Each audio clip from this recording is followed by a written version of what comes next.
lane, but yeah, Faker's there to respond. He knows that their only plan and their only play is killing the top laner of T1. Faker making sure that doesn't happen. He's going to be getting fired up exactly like that. Step back here, the plan dodging does away from the facilitate another stolen Fnatic Azir buy, so not ultimate done just himself yet. too. This player, the early stages and T1 story with them, having confidence in their own mentality here. Never but again, mind. Roy towards the top and middle. That's not where you want to be, buddy. Death goes on a killing spree. There's a second shutdown. He's missed, and I think one of the keys with Heroic 20 seconds on the Dragon Spawn as well. That will be the soul of T1, but look at Faker. He's just barreling down mid lane looking for another inhibitor. Looks like 2 will fall because all of DRX are staying. Bases are coming in, but Zeka doesn't have the TP. It's Owner and Kobayushi who will play patiently, and Faker with the TP coming back up soon means that T1 might be able to match the numbers around this Dragon fight. Faker in mid lane, taking out the inhib. DRX immediately jumping onto the Drake. They want to stop this soul by any means possible. Owner's coming in. Sonic wave over the wall. Owner's still waiting for it. Not going to happen. Objective bounty coming to DRX, but now they got to be ready to run. They've got to exfiltrate, and T1 will not pursue. Even though it really hurts to give up your mid inhibitor to Faker there, you have to stop this soul calls for here KD, and then the shot is hit. You also get the from this defensive B side off. Trying to make some completely detaches Fnatic from their intentions. They're good at maneuvering around. Now they can fight towards the Nectar as a unit. Yeah, you've got this set up. Shush. DRX need to look towards level 14 right now, actually ahead of Kobayushi in terms of levels. So the Sivir will keep the wave clear going on that top anti-inhibitor. T1 needs to start pressuring the map a little bit harder, put their foot on the gas and look for this box himself up to 9 frags. There is one and certainly, I mean, you consider the Death was talking about Shush having a standout performance in their opening game against the Outsiders, but in terms of candidates, he talked about KD delivering. I think Stown, obviously, you've highlighted as we arrive. DRX going to hold this, but Owner actually fails the kick flash there. Zeka just dashes backwards the second. The jungler T1 hops over the wall. And that's very important. DRX cannot afford to just lose a man for nothing here. A TP onto the Heimer turret. Renata ulti finds him, but he runs backwards to berserkingly attack his own team. He still gets away, but that's the final tier 2 turret falling on the side of DRX. Well, he said he was watching the Fnatic demos in preparation. The fact that he's been here at B every time they've considered it might be an indication it's paying dividends. Okay, that's back. For the final inhibitor, it's going to be a bit tough for T1. Good damage into Tessus off Roy. 1 minute 30 seconds, like you said, Flowers on that Baron. That's going to be the next threat for T1. A little bit of topside vision, keep that mid push, have Zeus on a side lane perhaps depending on his TP timer, and then look to force that Baron, to finish it now with a couple of his own design. Comeback for DRX. And absolutely roaring to life the entire tournament. You see it right there. Well, only one plan in the first 5 rounds as well, so this is their I think everyone's still settling in from the excitement of the previous game. You need a moment just to take a breath with that Fury comeback. Maybe get the cameraman some water. He's clearly thirsty. Vision control over your red quadrant of your jungle. Timeout called by Fnatic. I think I would too. You want to just kind of shake it off. In only 57 seconds. Trying to deny that red buff there, but DRX smartly pull it back. You're absolutely right there, Kobe. It's just it's the Sivir of depth that needs to find the damage in the fight. He's a little bit outranged by Faker's Azir, who has 3 items complete, building towards that Rabadon. Zeus also picks up his 3 items. His time with a few international rosters. I just had this around this Baron and juggle the waves while they do so. I don't know what to say. You think that's what Keaton's saying? 5 rounds in. I don't know. It feels like they know what we're doing. Oh dear, okay. Until the Baron what do we do now? That's not what you want. You're going to clear out some of the vision here.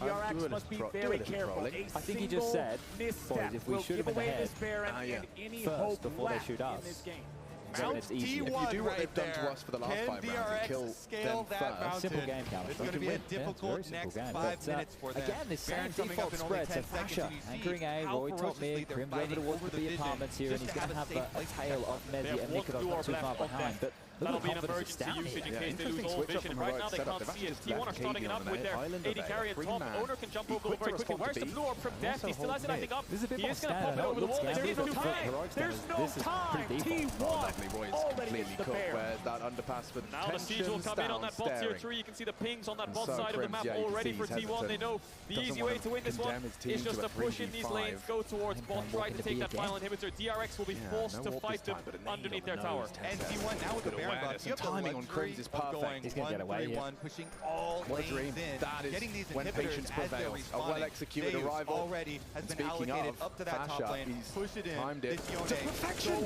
Kaden completely caught unaware. DRX going to have to fight Crim's on all and Fasha sides right now.